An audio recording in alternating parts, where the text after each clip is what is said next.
The monks here at Mepkin Abbey, just north of Charleston, South Carolina, live as Trappist monks have lived for centuries, basing their lives on spiritual reading, prayer, and hard work. But the work here is pretty interesting. Brother John, you guys are growing oyster mushrooms of all things. How did that happen? Well, we wanted to grow something that was needed in the area. And nobody was growing oyster mushrooms in any quantity in South Carolina. So we started to get into that to try to help us out and to provide some products that were needed locally in the area.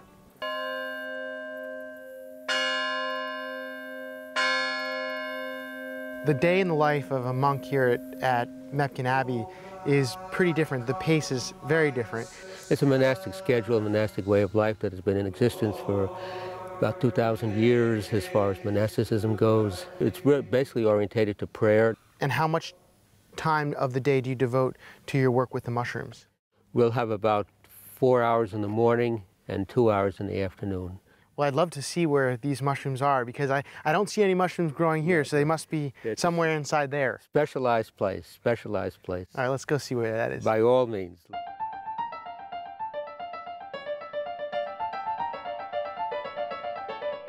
We have cottonseed and straw, and we're spreading it out here, getting it ready for the spawn, which will be added shortly.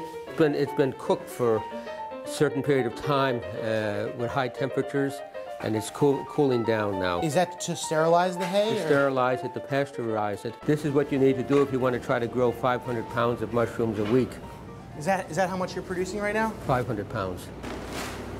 Brother John, what's going on here? They're spreading spawn in here. This is the most important thing, is the spreading of spawn and working it into the mix.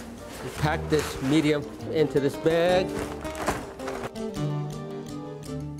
There'll be about 20, 25 punctured holes in that bag before you're finished.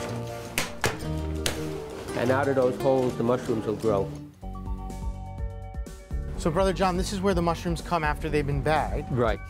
It takes 14 days from the time they're placed in here. And once they start growing, within 12 hours, you'll have another group. You can actually pick this thing clean and then come back 24 hours later, and it'll all be back again. Actually, a pickable mushroom again after 24 hours. Yeah. That's amazing. They grow very rapidly. How many cycles do you get out of each bag? 3 cycles.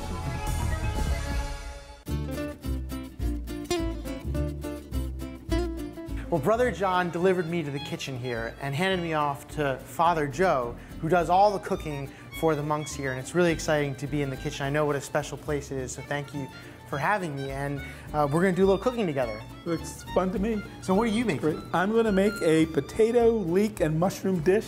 And I'm going to make a mushroom soup using both the dehydrated mushrooms and the fresh oyster mushrooms. So what's your first step here? My first step is going to cut a little bit of mushroom that I need for the dish and prepare some leeks.